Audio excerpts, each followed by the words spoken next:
So now that you have your design planned, it's time to get the paint out. What we would like you to do is drop a little bit of paint in a bowl, a flat bowl. A few drops will go a long way. So don't try to take a lot of paint in your cup. So we have a dollop of pink and a dollop of green. To this, we're going to add a pinch of salt.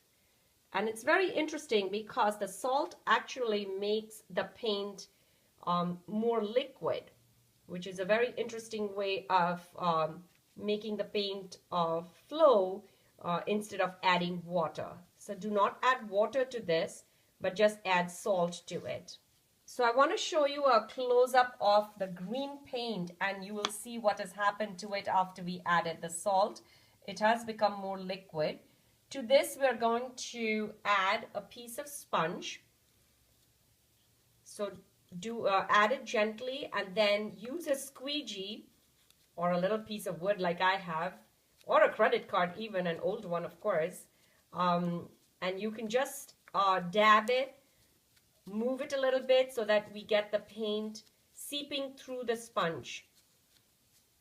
And this helps us to not get too much paint on the block itself.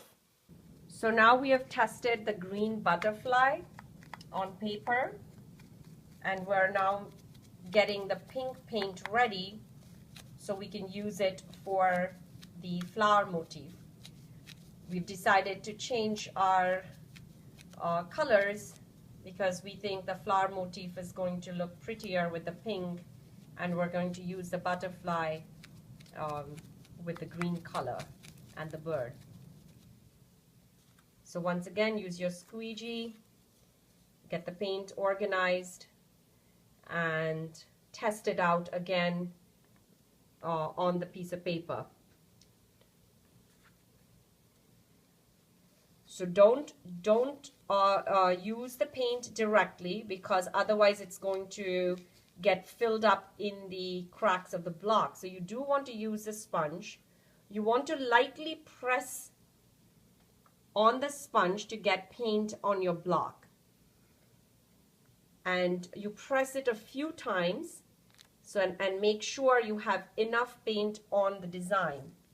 And look what a beautiful imprint it has made.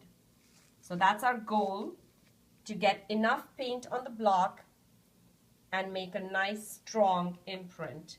Press it hard so that all the paint is released from the block.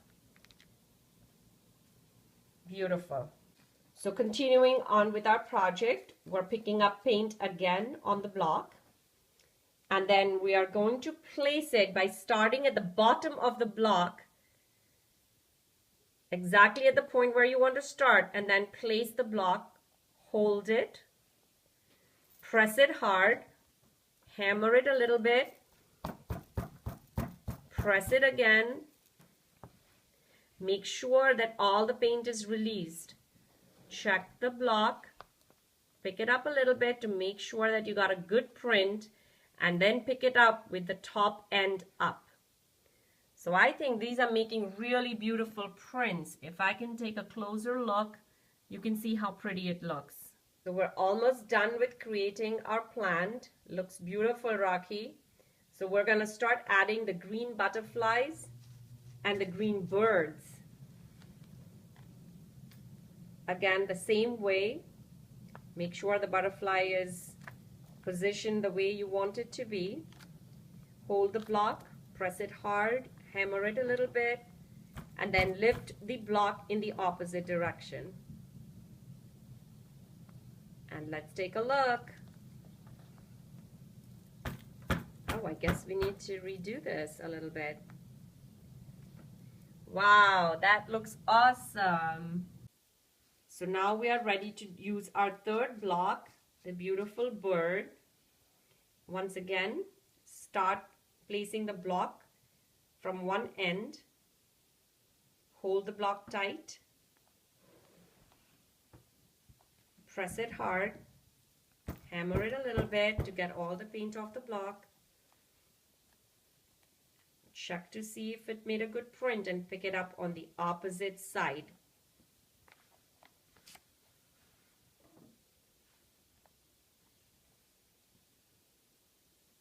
Beautiful. Let me take a close-up of the pretty bird. Very sweet. Thank you, Rocky, for making this beautiful project.